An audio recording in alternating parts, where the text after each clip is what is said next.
ഇത് നമ്മുടെ സുരേഷ് ചേട്ടൻ. സുരേഷ് ചേട്ടൻ എപ്പോഴും ഇതുപോലെ മീനൊക്കെ ആയിട്ട് വീട്ടിൽ വരാറുണ്ട്. ഇന്ന് നല്ലൊരു മഴയത്ത് നല്ല കിട്ടിലൻ മീനായിട്ട് വന്നിരിക്കുന്നുണ്ട്. 2 വള്ളിപ്പൂ മീനുണ്ട്, അതുപോലെ തന്നെ നമ്മുടെ നല്ല ചെമ്പല്ലിയാണ് കേട്ടോ, പിന്നെ കുറച്ച് പാലാനും ഉണ്ട്. സുരേഷ് ചേട്ടൻ ഞങ്ങളുടെ ഡാഡിയുടെ ഒരു സുഹൃത്ത് കൂടിയാണ്, പഴയൊരു സുഹൃത്താണ്, നമ്മുടെ നാട്ടുകാരനൊക്കെയാണ്. അപ്പോൾ എപ്പോഴും ആ ഒരു സ്നേഹം കൊണ്ടുള്ള പുള്ളി ഇങ്ങനെ പിടിച്ചിട്ട് വരുന്ന നല്ല ഫ്രഷ് മീനൊക്കെ ആയിട്ട് നമുക്ക് കൊണ്ടുവരാണ് കേട്ടോ. അപ്പോൾ ഇതിപ്പോൾ ആദ്യത്തെ പ്രാവശ്യം ഒന്നുമല്ല, ഒരുപാട് പ്രാവശ്യം നമ്മൾ മീനും വാങ്ങിട്ടോ. നല്ല ലാഭത്തിനാണ് കേട്ടോ അപ്പോൾ നമുക്ക് മീൻ തന്നെ.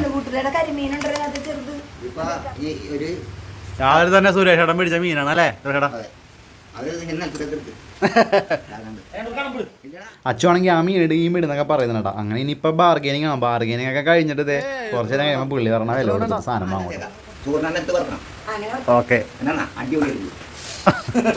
ഓക്കെ അടിപൊളിയാണ്. നല്ല അത്യാവശ്യം നല്ല റേറ്റ് നല്ല ചെമ്പല്ലി.